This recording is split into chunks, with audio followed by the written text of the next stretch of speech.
Hello friends. अब हम एक बहुत ही इंटरेस्टिंग प्रोग्राम को कवर करेंगे जो है माइक्रोसॉफ्ट एक्सेल। माइक्रोसॉफ्ट एक्सेल ये वर्ल्ड का सबसे ज़्यादा यूज़ होने वाला स्प्रेडशीट कैलकुलेटिंग प्रोग्राम है। ये हर जगह यूज़ होता है, हॉस्पिटल्स, होटल्स, स्कूल, कंपनीज। ये ऐसा प्रोग्राम है जो आपके डेटा को मैनेज कर सकता है, आपके डेटा के बेसिस पे वो फोरकास्ट कर सकता है, प्रिडिक्ट कर सकता है और आपको ये बहुत ही अच्छे फॉर्मेट में आपकी इंफॉर्मेशन आपके सामने प्रेजेंट करता है।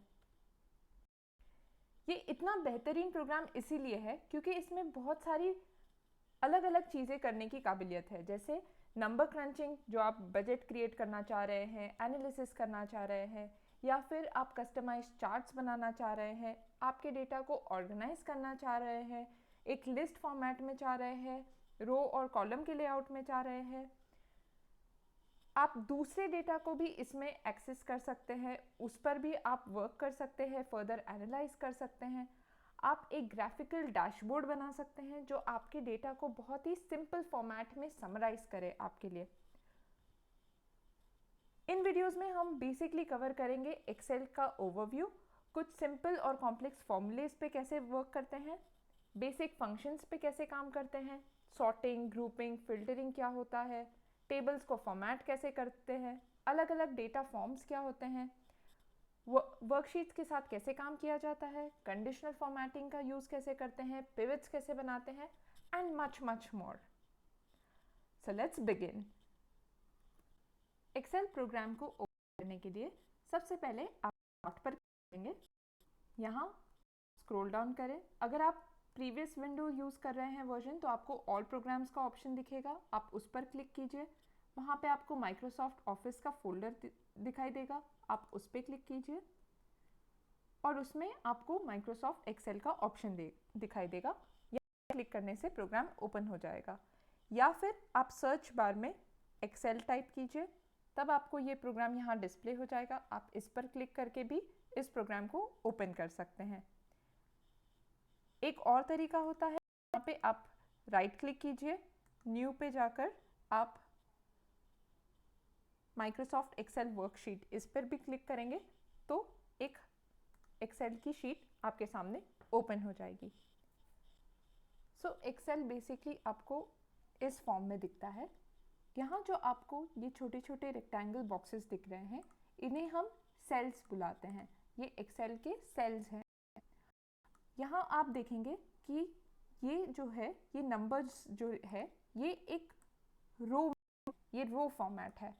तो ऐसे हम देखें तो करीबन 10,48,576 रोज है, 10,48,576 रोज है।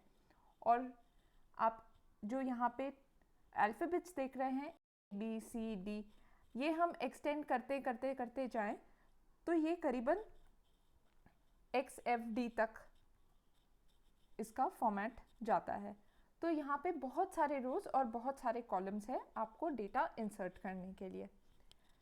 ये टॉप पे जो आपको ये लेआउट दिख रहा है, जहाँ पे फाइल, होम, इंसर्ट, ये ऑप्शंस है, इसे हम रिबन फॉर्मेट बोलते हैं। यहाँ से आप बहुत सारी चीज़ें एक्सेल में, ये सारे फंक्शंस को आप एक्सेल में डायरेक्टली रिबन फॉर्मेट से उठाकर यूज़ कर सकते हैं।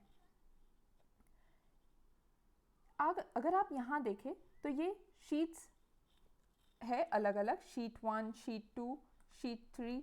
अगर आप यहाँ जाएं तो ये बेसिकली आपकी अलग अलग वर्कशीट्स बनती है। जो एक्सेल फाइल आपकी है उसे हम वर्कबुक कहते हैं, और जो ये इंडिविजुअल शीट्स आप वर्कबुक के अंदर काम करते हैं, इसे हम वर्कशीट्स बोलते हैं।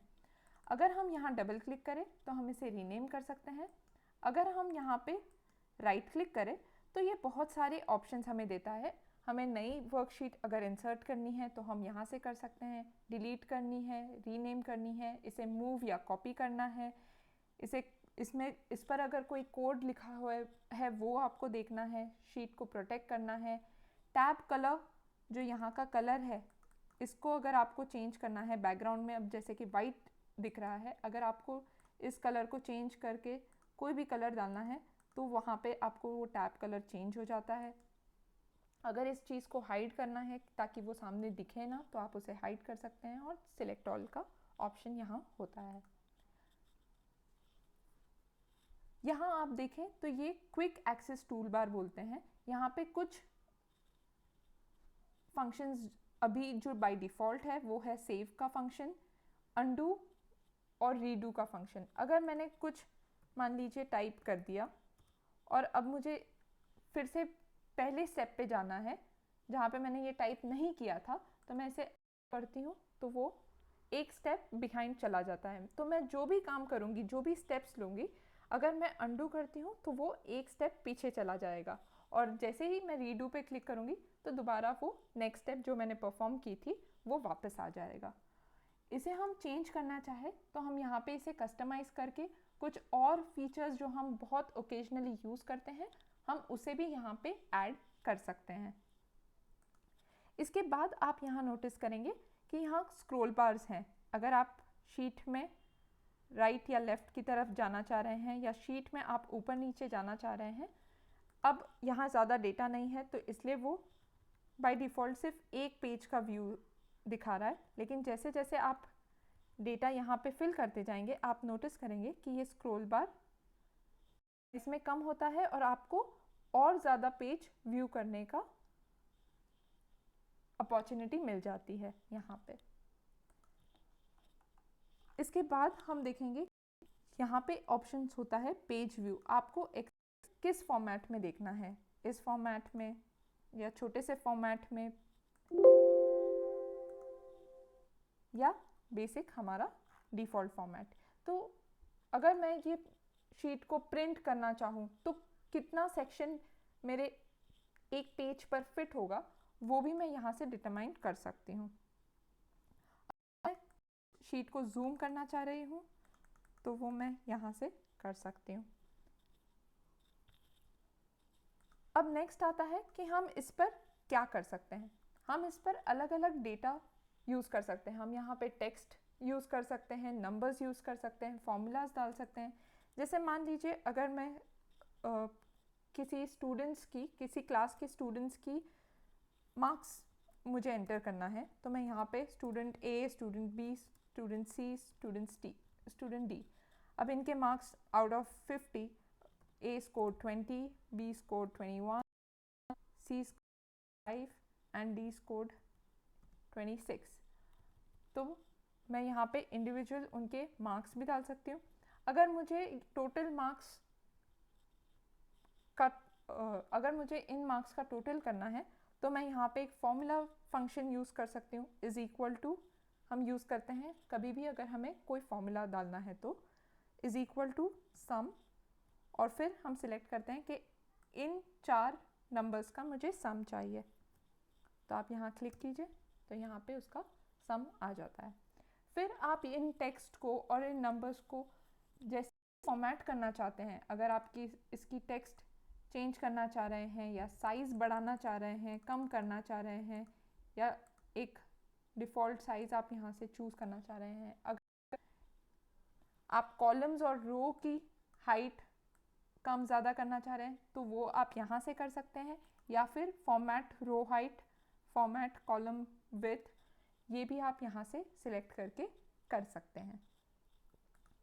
आपके कीबोर्ड पर जो नेविगेशन कीज़ हैं, लेफ़्ट, राइट, अप, डाउन, आप उसका यूज़ करके भी सेल में आगे पीछे कर सकते हैं। इसके बाद अगर आपको ये वर्कबुक सेव करनी है तो आप फाइल पर जाएंगे, सेव का ऑप्शन सिलेक्ट करेंगे और आपको जिस भी लोकेशन पे एक विंडोज़ एक्सप्लोरर का विंडो ओपन हो जाएगा। अब वहाँ पे आप दिस या माई कंप्यूटर सिलेक्ट कर सकते हैं, स्क्रॉल डाउन कीजिए, जिस भी drive, C drive, D drive, जिस भी ड्राइव में आप सेव करना चाहते हैं, जिस भी फोल्डर में आप सेव करना चाहते हैं, अगर फोल्डर नहीं बना है तो आप नया फोल्डर क्रिएट कर सकते हैं, माई फाइल्स, और उसको सिलेक्ट करने के बाद आप उसमें इसे सेव कर सकते हैं। नेक्स्ट टाइम अगर आपको ओपन करना है आप अगेन दिस पीसी पर जाएंगे, सी ड्राइव, माई फाइल्स का फोल्डर, और आपको बुक 1 यहाँ पे आपको वो फाइल आपकी दिख जाएगी। इसे अगर आपको कोई और नाम देना है तो सेव करते वक्त आप उसे जिस भी नाम देना चाहे, जो भी नाम देना चाहे वो आप दे सकते हैं। इसके बाद अगर मुझे ये डेटा, हम देखते हैं कट कॉपी पेस्ट का फंक्शन क्या होता है। जैसे अगर ये डेटा जो है मुझे सेम ऐसा ही डेटा कहीं और कॉपी करना है या इसमें से कुछ पार्ट दोबारा कॉपी करना है, तो मैं उन पार्ट को माउस से क्लिक करके सिलेक्ट करती हूँ, क्लिक छोड़ती हूँ, फिर उस पर कंट्रोल C दबाती हूँ, या फिर राइट क्लिक करके आप कट या कॉपी का ऑप्शन सिलेक्ट कर सकते हैं। कट और कॉपी में डिफरेंस ये होता है, अगर आप कट करेंगे तो वो यहाँ से हट जाएगा और आप दूसरी जगह जब पेस्ट करोगे तो वो वहाँ सेव हो जाएगा। और अगर आप कॉपी करते हैं तो वो डेटा यहाँ पर भी रहेगा और आप जहाँ पेस्ट करोगे वहाँ पर भी रहेगा। सो अगर हम कट करते हैं और यहाँ सेल रख के यहाँ पे हम इसे पेस्ट करते हैं तो वो यहाँ से हटकर आपका यहाँ पर इस लोकेशन पर आ गया है। और अगर हम इसे कंट्रोल C दबाकर भी कॉपी कर सकते हैं और कंट्रोल V दबाकर पेस्ट कर सकते हैं, तो यहाँ पर भी डेटा है क्योंकि हमने इस केस में इसे कॉपी किया है, और आपकी न्यू लोकेशन पे जहाँ पे आप सेव करना चाह रहे थे वहाँ पर भी वो सेम डेटा आपको रिफ्लेक्ट करेगा। इसके बाद हम सीखते हैं कि ये फॉर्मेट पेंटर का ऑप्शन क्या होता है और क्यों होता है। मान लीजिए अगर मैं यहाँ पे कुछ नया टेक्स्ट इंसर्ट करती हूँ, अब मुझे इसका फॉर्मेट ऐसा ही चाहिए जैसे ABCD का है, तो मैं यहाँ पे क्लिक करती हूँ, फॉर्मेट पेंटर पे क्लिक करती हूँ, तो वो इस सेल का जो फॉर्मेट है उसे कॉपी कर लेता है। और जब मैं उसे, आप नोटिस करेंगे कि इस आइकन के साथ एक ब्रश का साइन आ गया है, तो जब मैं उसे यहाँ क्लिक करती हूँ तो वो सेम फॉर्मेट जो नए सेल पे पेस्ट कर देता है। जो नया सेल हम सिलेक्ट करते हैं उस पर वो सेम फॉर्मेट जो हमने कॉपी किया है उसको पेस्ट कर देता है। करने का बहुत सारे ऑप्शंस और भी होते हैं जो आप आगे के वीडियोस में और डिटेल में सीखेंगे। जैसे अगर मैं इसे कॉपी करती हूँ तो यहाँ पे पेस्ट स्पेशल में आपको कई सारे ऑप्शन आते हैं कि आप नई जगह क्या पेस्ट करना चाह रहे हैं। सिर्फ ये वैल्यूज़ पेस्ट करना चाह रहे हैं, या इसमें जो फॉर्मूले लगे हैं वो भी पेस्ट करना चाह रहे हैं, या सिर्फ फॉर्मेट कॉपी करना चाह रहे हैं, या इसे एक इमेज के फॉर्मेट में आप सेव करना चाह रहे हैं। यहाँ पे आपको ये मल्टीपल चॉइसेस आपको यहाँ पे मिल जाती है, तो आप अकॉर्डिंगली इसे सिलेक्ट कर सकते हैं। अब मान लीजिए अगर मुझे इस डॉक्यूमेंट को या जो भी मैं वर्क कर रही हूँ उसे प्रिंट करना है, तो मैं यहाँ पर पेज लेआउट का ऑप्शन करती हूँ और यहाँ पे मैं सिलेक्ट कर सकती हूँ कि मुझे कितनी मार्जिन चाहिए, इसका ओरिएंटेशन कैसा होना चाहिए, पोर्ट्रेट फॉर्मेट में या लैंडस्केप फॉर्मेट में, मतलब स्ट्रेट वर्टिकल फॉर्मेट जब प्रिंट हो या हॉरिजॉन्टल फॉर्मेट हो, कौन सा साइज़ का पेपर मैं यहाँ पे यूज़ करने वाली हूँ।